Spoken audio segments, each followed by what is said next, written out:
जय माता दी बच्चों। आज हम लोग पढ़ेंगे concept of double entry system, उसकी meaning of debit, meaning of credit, merits of double entry system, demerits and limitation of double entry system, meaning of accounts और सबसे इम्पोर्टेंट टाइप्स ऑफ अकाउंट्स। सबसे पहले चलते हैं फिर concept of double entry system. थोड़ा सा इसके बारे में पहले बता चुका हूँ मैं आपको कि double entry system invented by Lucas Pacioli in 1494 in Italy. अब डबल एंट्री सिस्टम की मीनिंग क्या होती है? तो double entry system is that system of accounting which have two aspects of the transaction, one is debited and other is credited on the basis of certain specific rules. Double entry system कहता है कि किसी भी transactions के minimum 2 effect होंगे, एक debit होगा और एक क्रेडिट होगा। तो मीनिंग ऑफ डेबिट क्या है? The word debit has been derived from the Latin word debitum which means due to date. It used as a symbol to make the rule of accounting effective and clear. Meaning of credit, the word credit has been derived from the Latin word credere which means due from that, या by mistake to लिख दिया गया था। It is also used as a symbol in accounting. Debit means due to debt और credit means due from debt। समझ में आ गया? इसके बाद हम लेंगे merits of double entry system. सबसे बड़ा फायदा होता है फुल डिस्क्रिप्शन। इसका फायदा है कि डबल एंट्री सिस्टम में जो भी ट्रांजेक्शन होते हैं पूरी तरह से डिस्क्राइब्ड होते हैं, पूरी डिटेल में होते हैं। Number 2, knowledge of some important information regarding business, और बिजनेस से रिलेटेड सारी इम्पोर्टेंट इंफॉर्मेशन की नॉलेज मिल जाती है हमको। Number 3, testing of mathematical accuracy. Double entry system में ट्रायल बैलेंस बना करके हम उसकी मैथमेटिकल एक्यूरेसी को चेक कर सकते हैं। Less chance of fraud, double entry system में फ्रॉड की गुंजाइश कम होती है। Number 5, information of profit and loss. Double entry system के थ्रू आप profit and loss easily find कर सकते हैं।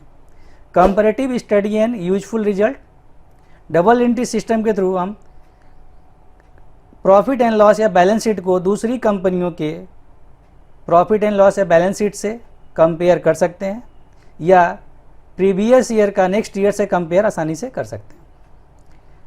Helps in determining goodwill, double entry system goodwill calculate करने में हेल्प करती है।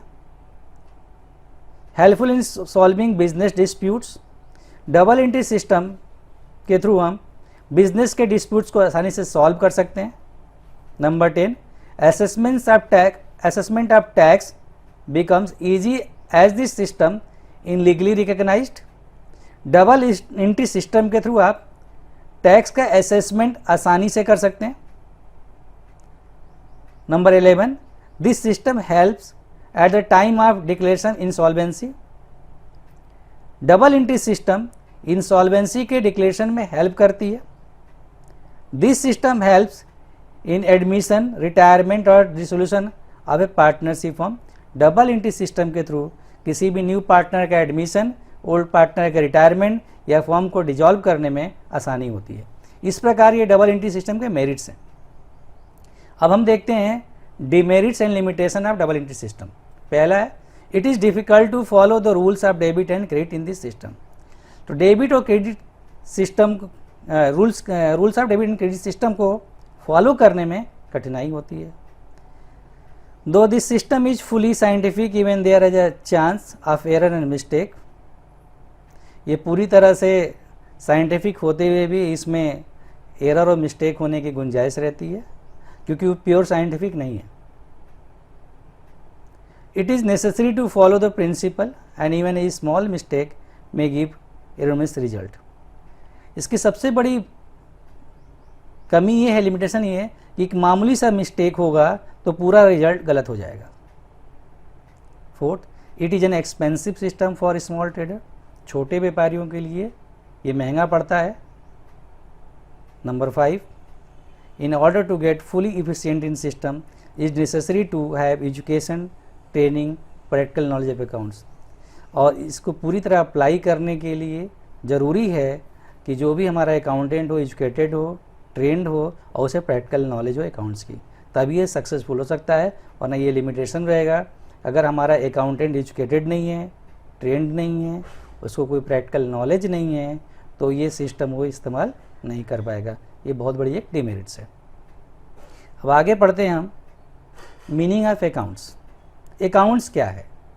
तो it is a clear, concise and date wise statement of transaction relating person, firm, assets, liability, income और expenses occurring during a particular period.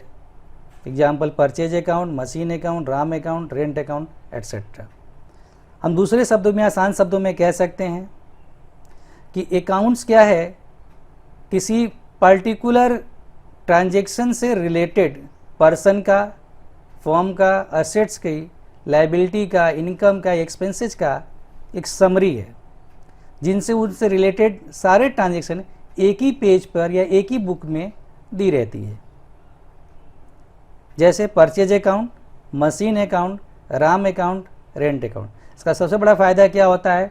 हम total purchase आसानी से पता कर सकते हैं, मशीन अकाउंट का बैलेंस पता कर सकते हैं, राम का बैलेंस पता कर सकते हैं, रेंट का बैलेंस पता कर सकते हैं। समझ में आ गया? ये है अकाउंट्स की मीनिंग। इसके बाद सबसे इम्पोर्टेंट है वो आता है आपका टाइप्स ऑफ अकाउंट्स। इस चार्ट पर ध्यान दीजिएगा।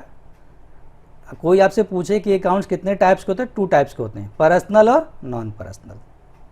फिर हम देखते हैं पर्सनल कितने प्रकार के होते हैं।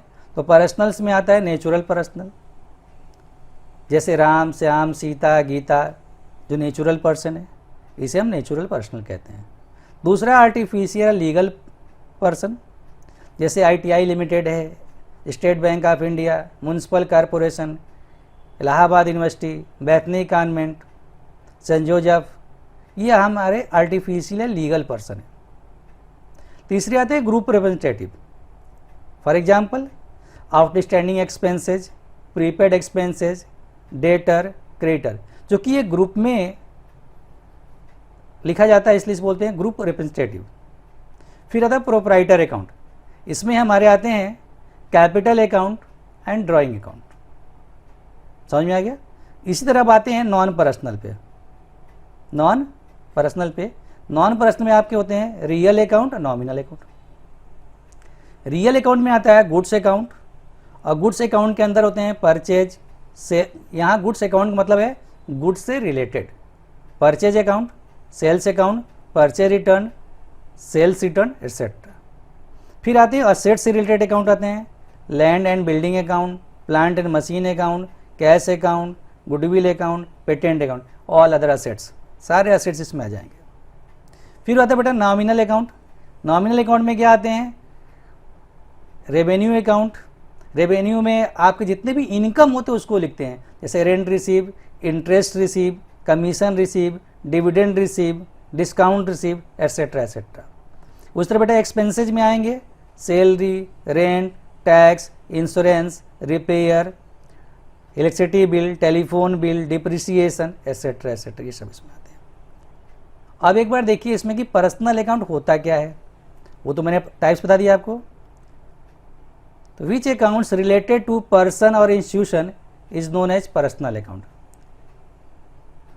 और रियल अकाउंट होते हैं accounts related to goods and assets is known as real account. Nominal क्या होता है? Accounts related to revenue and expenses और प्रॉफिट और loss is known as nominal account. समझ में आ गया? ये बहुत इंपॉर्टेंट, इसमें से अक्सर क्वेश्चन पूछे जाते हैं कि आउटस्टैंडिंग एक्सपेंसेस कौन सा अकाउंट है? तो पर्सनल अकाउंट है। याद रखिएगा, आउटस्टैंडिंग, प्रीपेड, डेटर, क्रेडिटर क्या हमारे पर्सनल अकाउंट है, ठीक है। और कैपिटल अकाउंट, ड्राइंग अकाउंट, ये भी हमारा क्या होता है? कैपिटल अकाउंट है। ड्राइंग अकाउंट और कैपिटल अकाउंट ये हमारा क्या है? पर्सनल अकाउंट है। समझ में आ गया? इस तरह जो इसका ये आपको अकाउंट्स के टाइप दिए हुए हैं बहुत ही इंपॉर्टेंट है, और इसको बहुत अच्छे से डिटेल में आपको समझा दिया गया है इस चार्ट के थ्रू। इसको आप अच्छे से पढ़ लीजिएगा, ठीक है। Thank you. जय माता दी बेटा।